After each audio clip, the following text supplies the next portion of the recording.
Bayangin deh, dini hari nanti, suasana Jeddah bakal panas bukan karena cuaca, tapi karena duel dua pelatih dengan gaya yang kayak bumi dan langit.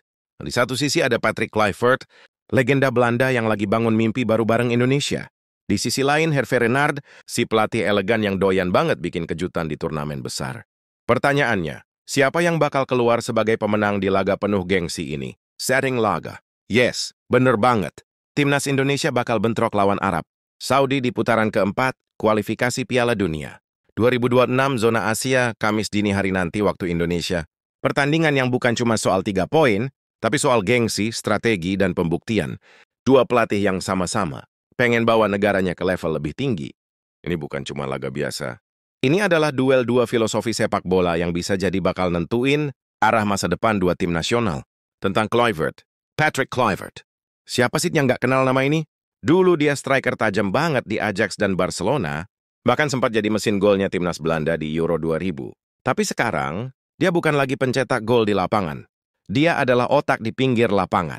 Arsitek yang lagi nyusun puzzle besar bernama Mimpi Indonesia ke Piala Dunia. Dari mencetak gol di Camp Nou sampai nyusun strategi di GBK, Kluivert lagi nulis bab baru dalam karirnya, dan bab ini bisa jadi paling penting. Perjalanan awal Kluivert. Menariknya, karir kepelatihan Kluivert gak langsung meledak. Dia mulai dari bawah, jadi pelatih penyerang di AZ Alkmaar tahun 2009. Dari situ, dia jalan-jalan kemana-mana. Brisbane Roar di Australia. Timnas Belanda bareng Van Gaal, lalu Ajax U19, bahkan sempat duduk di kursi direktur olahraga PSG. Kalau kata pepatah, semua yang besar berawal dari kecil, dan Kluivert jelas lagi nunjukin kalau sabar dan belajar dari pengalaman bisa bawa hasil besar. Kluivert dan pengalaman internasionalnya. Selain di klub, Kluivert juga punya pengalaman internasional yang nggak bisa diremehin. Dia pernah jadi pelatih kepala timnas Curaçao, asisten di timnas Kamerun, dan terakhir ngelatih Adana Demirspor di Turki. Dari Karibia sampai Afrika, dari Eropa sampai Asia, pengalamannya udah global banget. Siapa sangka pelatih yang pernah main bareng Rivaldo dan Figo ini sekarang lagi ngasah strategi buat Marcelino Ferdinand dan Rafael Struijk? Prestasi dan filosofi Kluivert. Emang, kalau bicara soal trofi, Kluivert belum banyak ngangkat piala sebagai pelatih kepala. Tapi prestasinya bukan nol juga.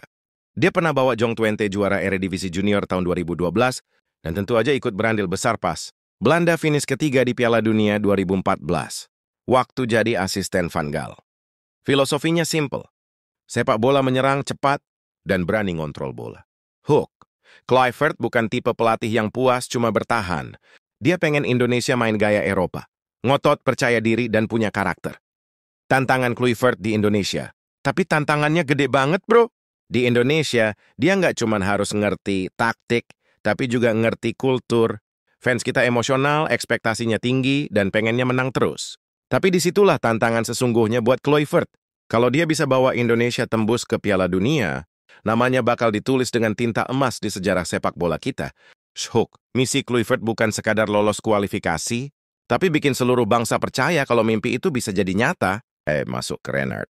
Nah, sekarang kita pindah ke sisi satunya. Di bench Arab Saudi, berdiri pelatih yang udah kayak ikon internasional, Hervé Renard. Kalau Kluivert dikenal karena masa lalunya sebagai striker top, Renard dikenal karena satu hal, bikin keajaiban di tempat yang gak disangka-sangka. Di setiap tim yang dia tangani, selalu ada cerita gila yang bikin dunia tercengang. Si awal karier Renard. Renard mulai karirnya dari bawah juga. Bahkan dulu sempat kerja sebagai petugas kebersihan, sebelum jadi pelatih profesional. Gak nyangka kan? Tapi justru dari situ kelihatan banget mental bajanya. Tahun 2007, dia jadi asisten Claude Leroy di timnas Ghana. Dari situ karirnya pelan-pelan naik ke atas. Dari nyapu kantor sampai nyapu lawan di Piala Afrika. Kisah Hervé Renard kayak film motivasi hidup nyata. Kejayaan di Afrika. Puncaknya datang waktu dia bawa Zambia juara Piala Afrika 2012. Negara yang bahkan gak dijagoin sama siapapun, bisa jadi juara di bawah arahannya. 4 tahun kemudian, dia ngulangin keajaiban itu bareng Pantai Gading. 2 trofi, 2 negara berbeda. Gila nggak tuh? Hook, kalau ada istilah The Miracle Maker, ya itu cocok banget buat Hervé Renard. Petualangan di Eropa dan dunia Arab.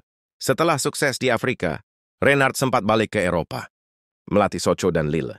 Tapi yang paling ikonik tentu waktu dia bawa Maroko dan Arab Saudi ke level dunia. Ingat Piala Dunia 2022? Siapa yang bisa lupa kemenangan Arab Saudi atas Argentinanya Lionel Messi? Itu sejarah, bro. Dunia kaget, tapi Renard kalem aja. Cuma Hervé Renard yang bisa bikin Messi bengong, fans Argentina diam, dan seluruh dunia tepuk tangan buat Arab Saudi. Gaya dan filosofi Renard dikenal elegan. Tapi jangan salah, dia keras banget di lapangan. Disiplin, motivator ulung, dan tahu gimana caranya bikin pemain percaya diri 100%. Filosofinya, kerja keras, organisasi tim yang solid, dan fokus total di setiap momen pertandingan. Dan kalau Kluivert itu seniman bola, Renard itu militer sepak bola, rapi, disiplin, tapi tetap karismatik. Renard balik ke Arab Saudi. Setelah sempat ngelatih timnas putri Prancis, Renard akhirnya balik lagi ke Arab Saudi. Proyek jangka panjangnya jelas. Bukan cuma lolos ke Piala Dunia, tapi bikin Arab Saudi jadi kekuatan Asia yang disegani. Dan buat Indonesia, ini tantangan besar, karena lawan mereka bukan cuma tim kuat, tapi juga pelatih yang udah terbukti bisa ngelawan siapapun, bahkan juara dunia. Duel dua dunia. Kluivert dan Renard, dua pelatih, dua dunia, dua cerita. Satu datang dari kultur Eropa yang penuh teknik dan visi menyerang, satu lagi dari mentalitas Afrika dan Arab yang keras, disiplin, dan realistis. Tapi keduanya punya satu kesamaan. Mereka tahu gimana caranya bikin tim kecil jadi besar. Ini bukan sekadar laga kualifikasi, ini duel dua filosofi sepak bola yang bisa nentuin arah sejarah dua negara dan menatap pertandingan. Jadi saat peluit dibunyikan di Jeddah nanti, semua mata bakal tertuju kedua pelatih ini. Apakah Kluivert bisa bikin Indonesia tampil berani dan solid lawan Arab Saudi? Atau Renard yang bakal kembali tunjukin kelasnya sebagai si pembuat keajaiban? Satu malam di Jeddah bisa jadi awal cerita baru untuk sepak bola Indonesia. Atau peta caret berharga buat perjalanan panjang ke depan. Apapun hasilnya nanti, satu hal pasti, laga ini bukan cuma tentang siapa yang menang, tapi tentang bagaimana Indonesia tumbuh, belajar, dan mulai berdiri sejajar dengan tim-tim besar Asia. Dunia bakal nonton dan mungkin, cuma mungkin, ini malam di mana Garuda benar-benar mulai terbang tinggi.